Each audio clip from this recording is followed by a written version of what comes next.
প্রথম বর্ষের নবীন শিক্ষার্থীবৃন্দ, উচ্চতর গণিত প্রথম পত্রের অনলাইন ক্লাসে তোমাদেরকে স্বাগত জানাচ্ছি।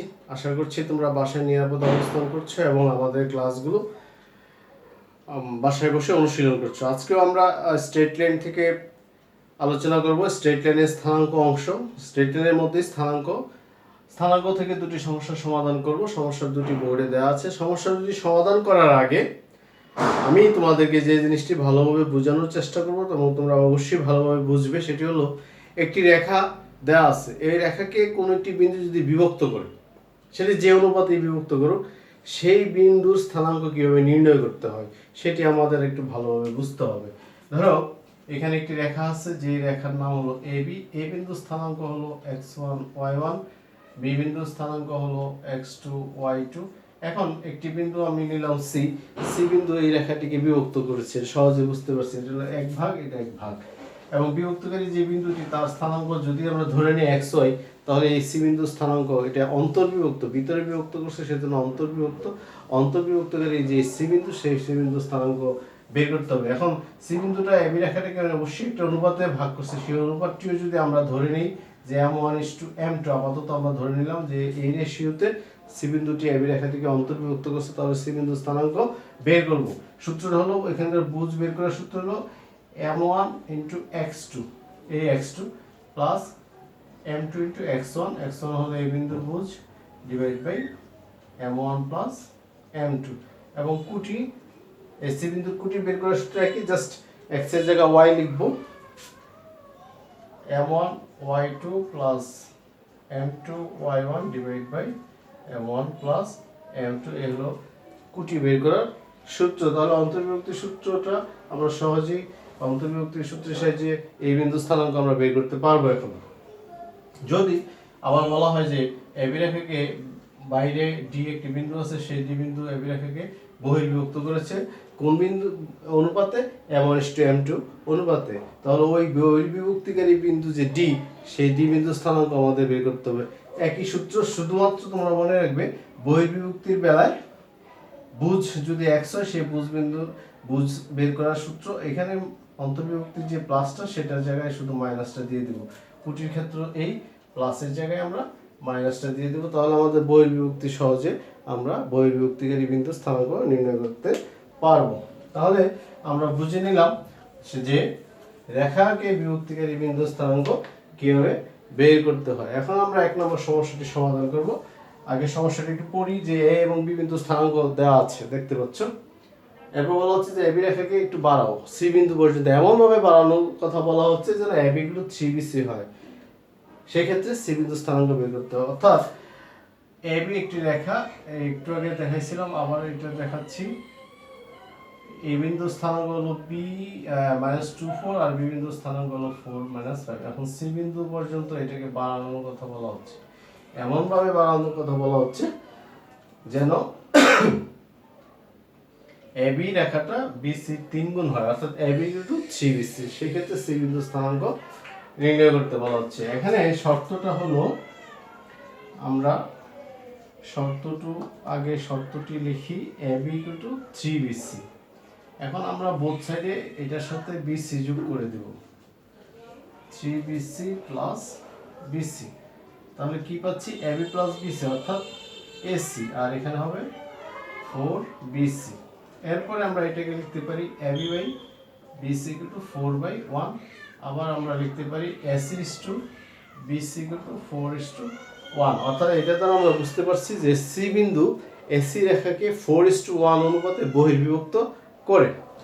এখন এই সি বিন্দু বহির্বিভক্তকারী বিন্দু, এই সি বিন্দু স্থানাঙ্ক এখন বের করব। সুতরাং আমরা সহজেই এটা বের করতে পারি যে সি বিন্দুর স্থানাঙ্ক, যেহেতু বহির্বিভক্তিকারী, তাহলে মাইনাস হবে m1, এখানে হলো 4, m1 x2, এখানে বি বিন্দু হলো দ্বিতীয় বিন্দু, এটা হলো x2 4 minus m1 m2 x1, x1 হলো -2 divide by m1 minus m2। কুটি হবে m1 y2, y2 হবে -5 minus m2 y1 divide by m1 minus m2। তাহলে আমাদের হবে 16 প্লাস 2/3 মাইনাস 20 মাইনাস 4/3। তাহলে তোমরা বুঝতে পারছো কি হবে, এখানে হবে 6 আর এখানে হবে -8, এই হবে সি বিন্দু স্থানাঙ্ক আনসার 6 - 8। তাহলে সহজেই তোমরা এই ধরনের সমস্যার সমাধান করতে পারবে। এবার আমরা সমস্যা 2 নিয়ে আলোচনা করব। সমস্যা 2 ও বোর্ডে দেওয়া আছে, তোমরা দেখো। এখানেও দুটি বিন্দু স্থানাঙ্ক দেওয়া আছে এ বি, বিন্দু দুটি সংযোগ করার কথা বলা হচ্ছে, যে সংযোগ রেখাকে কিউ এবং আর বিন্দু দুটি বিভক্ত করে, কিউ বিন্দু অন্তর্বিভক্ত করে 2:3 অনুপাতে, আর বলা হচ্ছে আর বিন্দু বহির্বিভক্ত করে 2:3 অনুপাত, একই অনুপাত। তাহলে কিউ এবং আর বিন্দু স্থানাঙ্ক নির্ণয় করো। তাহলে প্রথম অঙ্কটিতে শুধু আমরা বহির্বিভক্তিকারী বিন্দু স্থানাঙ্ক বের করেছি, আর এখন আমাকে অন্তর্বিভক্তি এবং বহির্বিভক্তি দুটি বিন্দু স্থানাঙ্ক বের করতে হবে। এরপরে প্রশ্নে আরেকটি অংশ আছে যে পি বিন্দু যদি এ বি এর মধ্যবিন্দু হয়, তাহলে দেখা যায় P Q into P R equal to P B square.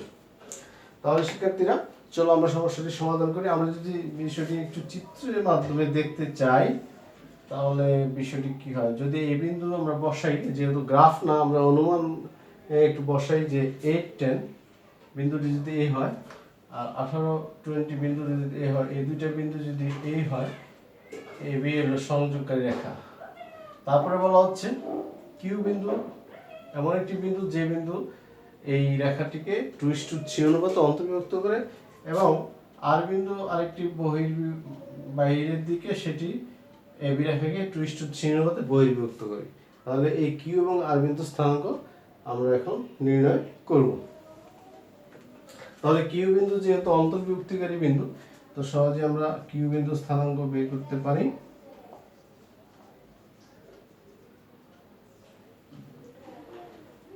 অনুপাত m1x2 plus m2x1 divided by m1 plus m2, তারপরে m1y2 plus m2y1 divided by m1 plus m2। তাহলে এখানে এই 36 plus 24 অর্থাৎ 65, অর্থাৎ আমার হবে, আরেকটু ডিটেলসই করি, 36 plus 24 by 5, 40 plus 30 by 5। তাহলে এখন আমরা কাটাকাটি করতে পারি, 12 আর হলো 14। এই হলো কিউ বিন্দু স্থানাঙ্ক, অন্তর্বিভক্তিকারী বিন্দু। একইভাবে আমরা আর বিন্দু স্থানাঙ্ক আমরা ডট ডট দিয়ে করে ফেলি, জাস্ট প্লাসের জায়গায় মাইনাস করে, যেহেতু এটা বহির্বিভক্তিকারী বিন্দু। তাহলে তোমরা সহজেই এটা এখানে দেখো, 2 into 18 minus 3 into 8 divided by m1 minus m2, 2 into 20 minus 3 into 10 divided by m1 minus m2। তাহলে কি হচ্ছে, 36 minus 24, 36 minus 24 হবে কত, 36 minus 24 আর নিচে হবে -1, 40 minus 30 -1, তাহলে 2 1, অর্থাৎ -12 -10 -10 হলো আর বিন্দুর স্থানাঙ্ক। তাহলে আমাদের আনসার হয়ে গেল কিউ বিন্দু স্থানাঙ্ক এবং আর বিন্দু স্থানাঙ্ক আমরা নির্ণয় করে ফেলেছি। এর পরের অংশে যাই। পি বিন্দু বলা হচ্ছে যে এমন একটি বিন্দু নাও পি, যে বিন্দুটি এ বি এর মধ্যবিন্দু হয়। যেহেতু পি এ বি এর মধ্যবিন্দু প্রশ্নেই বলা আছে, তাহলে আমাদের পি বিন্দু স্থানাঙ্ক বের করতে হবে, এবং মধ্যবিন্দু স্থানাঙ্ক বের করার নিয়ম আমরা আগেই জেনেছি, যে সেটি হলো ভুজ দৈর্ঘ্য যোগফল বাই 2 কুটি দৈর্ঘ্য যোগফল বাই 2। তাহলে আমাদের পি বিন্দু স্থানাঙ্ক আমরা এই মধ্যবিন্দু সূত্রের সাহায্যে বের করব, ভুজ দৈর্ঘ্য যোগফল।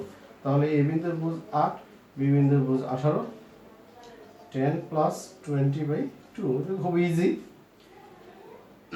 13 এবং 15 হলো পি বিন্দুর স্থানাঙ্ক। তো শিক্ষার্থী বন্ধুরা, এই হলো মধ্যবিন্দু স্থানাঙ্ক। এখন যে বিষয়টি আমাদের প্রমাণ করতে হবে লেফট হ্যান্ড সাইড এবং রাইট হ্যান্ড সাইডে, সেই বিষয়টি আমরা এখন একটু দেখব। প্রথমে লেফট হ্যান্ড সাইডের পি কিউর মান আমরা বের করি। পি কিউ, পি এবং কিউ বিন্দুর দূরত্ব। তাহলে দুটি বিন্দুর দূরত্বের সূত্রের সাহায্যে আমরা বের করতে পারি বুঝদের অন্তর। পি বিন্দুর বুঝ 13, কিউ বিন্দুর বুঝ হলো 12, কুটি দ্বয়ের অন্তর, তাহলে এখানে হবে √2, এবং পি আর, তাও বুঝ দ্বয়ের অন্তর, আর বিন্দুর বুঝ দেখো -12, তাহলে প্লাস হয়ে যাবে, এটাও প্লাস হবে, অর্থাৎ 25 স্কয়ার প্লাস 25 স্কয়ার অর্থাৎ এখানে হবে তোমার অনেক বড় এটা আমরা যদি করি তাহলে 625 অর্থাৎ 1250 অর্থাৎ 25 এ হবে। এখন লেফট হ্যান্ড সাইড পুরাটা যদি দেখি তাহলে PQ ইন্টু PR, তাহলে দুইটার গুণফল √2 ইন্টু 25 অর্থাৎ 25 ইন্টু 2 অর্থাৎ 50। তাহলে লেফট হ্যান্ড সাইডের মান 50। এখন আমরা রাইট হ্যান্ড সাইড দেখব কত হয়। তাহলে রাইট হ্যান্ড সাইড আমরা একবারই করে ফেলি, সেটা হবে PB স্কোয়ার। যেহেতু স্কোয়ার আছে, P এবং B বিন্দুর দূরত্ব স্কোয়ার আছে, তাহলে রুট আর না লিখলে চলবে, আমরা শুধু লিখব ভুজদের অন্তর, P বিন্দুর ভুজ এবং B বিন্দুর ভুজ প্লাস 20 দ্বারা অন্তর। তাহলে এখানেও 25, এখানেও 25 অর্থাৎ 50। তাহলে লেফট হ্যান্ড সাইড এবং রাইট হ্যান্ড সাইড সমান, সুতরাং আমরা বলতে পারি left hand side equal to right hand side. এই হলো শুট। তাহলে শিক্ষার্থী বন্ধুরা, আজকে যে এই দুটি সমস্যার সমাধান আমরা করলাম, রেখা বিভক্তিকারী বিন্দু স্থানাঙ্ক, এই ধরনের সমস্যা আমরা বাসায় অনুশীলন করব, আমরা অবশ্যই সমাধান করতে পারবো। ধন্যবাদ তোমাদেরকে।